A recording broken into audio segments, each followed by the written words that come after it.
हमारे रहते आप बेरोजगार क्यों हैं? सरकारी नौकरी की सबसे अच्छी तैयारी, सबसे अच्छे अध्यापक, सबसे कम फीस, हरियाणा का नंबर 1 कोचिंग सेंटर ICS। नमस्कार, मैं हूं प्रमोद और आप देखना शुरू कर चुके हैं दी सड़कनामा.com। इस वक्त मैं आपको तस्वीरें उपमंडल कार्यालय एलनाबाद की दिखा रहा हूं, जहां पे अभय सिंह चौटाला है वो अपना नॉमिनेशन भरने के लिए पहुंचे हैं। अभय सिंह चौटाला की तस्वीर इस वक्त हम आपको दिखा रहे हैं। और जैसा कि आप सब लोग जानते हैं कि आज जो है नॉमिनेशन का अंतिम दिन है आज, और अभय चौटाला है वो पहुँचे हैं। उनके साथ जो है इंडियन नेशनल लोकदल के प्रदेश अध्यक्ष नफे सिंह राठी उनके साथ मौजूद हैं, और अभय सिंह चौटाला हैं वो नॉमिनेशन फाइल करने के लिए पहुंचे हैं। तस्वीरें हम आपको एलनाबाद के उपमंडल कार्यालय की दिखा रहे हैं, जहां पर अभय सिंह चौटाला है वो नॉमिनेशन फाइल करने के लिए पहुंचे हैं। तस्वीर दिखा रहे हैं हम आपको। नॉमिनेशन फाइल करेंगे, उसके बाद है अभय चौटाला से बातचीत करने का भी प्रयास करेंगे हम। और जैसा कि आप सब लोग जानते हैं कि एलनाबाद में उपचुनाव हो रहा है। 30 अक्टूबर को वोट डाले जाएंगे और 2 नवंबर को नतीजे आएंगे। और तस्वीर हम आपको दिखा रहे हैं जहाँ पे अभय सिंह चौटाला है वो नॉमिनेशन फाइल करने के लिए पहुँचे हैं। और क्योंकि नॉमिनेशन आज जो है फाइल का करने का अंतिम दिन है, और तस्वीर हम आपको दिखा रहे हैं उपमंडल कार्यालय की, जहाँ पर अभय सिंह चौटाला है वो नॉमिनेशन फाइल करने के लिए पहुँचे हैं। और ये जो चुनाव है ये मेरा चुनाव नहीं। मैंने जो इस्तीफ़ा दिया था वो इस बात को लेकर के दिया था कि 3 कृषि के काले जो कानून बने, और उससे जब देश में किसानों ने एक आंदोलन शुरू किया और उनकी तरफ से एक मांग की गई कि कोई भी पॉलिटिकल व्यक्ति अगर हमारा समर्थन करना चाहता है तो वो पहले रिजाइन करके आए। हमारी पार्टी ने तो पहले दिन से समर्थन किया हुआ था, लेकिन जब ये बात आई थी तो मैंने अपने हल्के के लोगों से आकर के मिल कर के पूछा था कि आज जो है इस आंदोलन को और ताकत देने की ज़रूरत है, और उसको ताकत इस बात से मिल सकती है कि अगर मैं विधानसभा की सदस्यता से इस्तीफ़ा देता हूँ तो जहाँ ये आंदोलन मजबूत होगा, वहीं बहुत सारे ऐसे लोग हैं हरियाणा में जो कहीं ना कहीं किसान के नाम पे राजनीति कर रहे हैं। उनके चेहरे उजागर हो जाएंगे, वो नंगे हो जाएंगे। और मुझे लोगों ने खुल करके कहा था कि आपको तुरंत इस्तीफ़ा दे देना चाहिए, और मैंने लोगों की भावनाओं के अनुरूप विधानसभा से इस्तीफ़ा दिया। और अब जब चुनाव आया तो इस चुनाव में भी मैंने हल्के के लोगों के जुम्मे छोड़ा था कि आप ही फैसला करो कि आपके यहाँ से कौन चुनाव लड़े। तो हजारों लोग जो है एक पंचायत के रूप में इकट्ठा हुए, चोपटा में इकट्ठा होकर के उन्होंने अपना फैसला सुनाया और मुझे कहा कि आप फिर से विधानसभा का चुनाव लड़ो।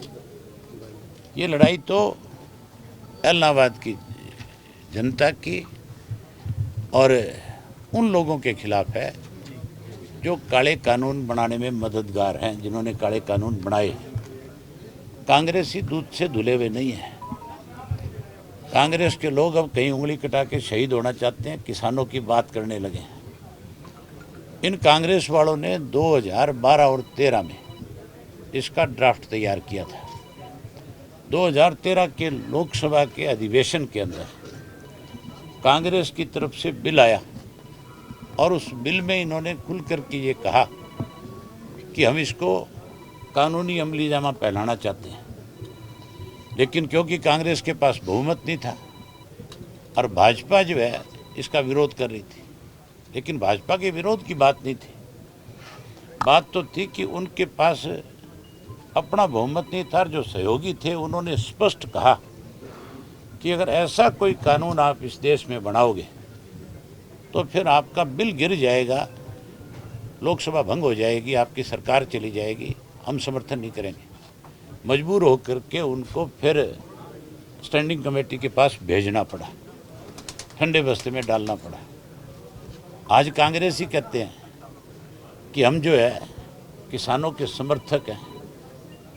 आज तो रोजाना इस किस्म की स्टेटमेंट देते हैं। अभी आएंगे थोड़ी देर में कांग्रेस के लोग, शैलजा जी भी आएंगी, शायद हुड्डा भी आए, सुरजेवाला भी आए। उन तीनों से ये पूछना आप कि आप किस दिन बॉर्डर पे गए थे, आपने किस दिन जाके बॉर्डर पे किसानों का समर्थन किया। आप उनसे पूछना आप किस टोल पे जाकर के समर्थन करके आए। आपने तो जब पीपली के अंदर किसानों पे लठ बरसाए जा रहे थे तो कहा था कि जब तक इनके साथ न्याय नहीं होगा हम यहाँ धरना दे करके बैठ जाएंगे। हुड्डा से पूछना आप धरने के गए क्यों नहीं, धरना दिया क्यों नहीं आपने? अगर किसान के हितैषी थे तो फिर धरना देना चाहिए था। जब मैंने इस्तीफा दिया, अगर ये कांग्रेसी मेरे साथ इस्तीफा दे देते तो आज बाई इलेक्शन नहीं होना था, आज मध्यवर्ती चुनाव होते हर हालत में। क्योंकि 32 एमएलए अगर एक साथ इस्तीफा देते हैं उसका बहुत बड़ा प्रेशर बनता है सरकार के ऊपर, फिर हम 32 नहीं होते। फिर बहुत सारे और ऐसे एमएलए थे जो उस वक्त इतने डरे हुए थे, जो हर हालत में इस्तीफा देते और ये सरकार गिर जाती। क्या सुनो आगे, उसके बाद की बताता हूँ। फिर इसको कैसे बीजेपी की सरकार को ऑक्सीजन मिले, इसके लिए हुड्डा जो है, आप पूछना कि आप किस लिए सरकार के खिलाफ है विश्वास प्रस्ताव लाए थे। किसानों को लेकर के चर्चा करने की बात थी तो अर्जेंट मोशन दे देते हैं, आप कॉलिंग अटेंशन देते हैं, आप 0 ओवर में इस इशू को उठाते हैं, आप उसके ऊपर चर्चा करते हैं। बजाय ये सब कुछ करने के ये अपना नो कॉन्फिडेंस मोशन लेकर के आगे, और उससे वो 30 के 32 हुए, लेकिन उस सरकार को 6 महीने की ऑक्सीजन मिल गई। और जो लोग डरे हुए थे कहीं, जो चाहते थे कि किसी दबाव में इस्तीफा दे सकते थे, उन लोगों को राहत मिल गई, वो लोग भी कहीं ना कहीं से बच गए। ये भूपेंद्र सिंह हुड्डा जो है पूर्ण रूप से बीजेपी के हाथों की कठपुतली है, उनके हाथों में खेल रहा है।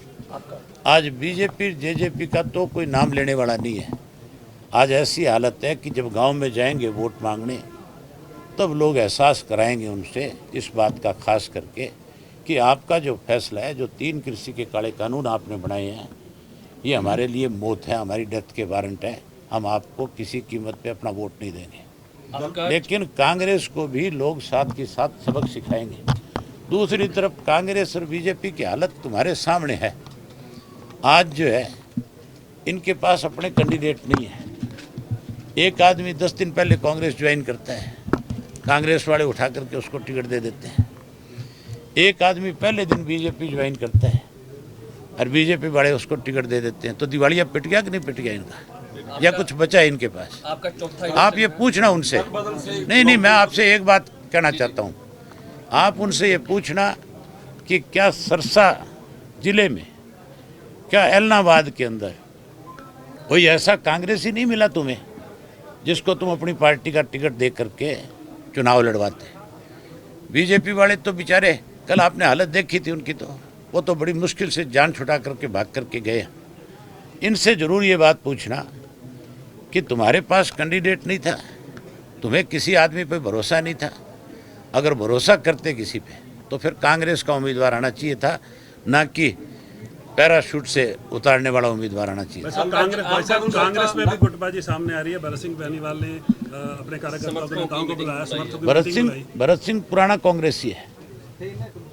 भरत सिंह को तब तो मेरे सामने बलि का बकरा बना दिया था जब बाई इलेक्शन था, लेकिन अब कोई, मैंने भरत सिंह के जो सोशल मीडिया पे उसने अपने एक वो बना रखा है, उस पर लिखा है, आपने वो पढ़ा कि नहीं पढ़ा? उसने लिखा है कि संघर्ष हारा, पैसा जीता है। तो इसका मतलब टिकट तो पैसे से आई है। कांग्रेस ही तो अपनी टिकटें पैसों से बेचते हैं।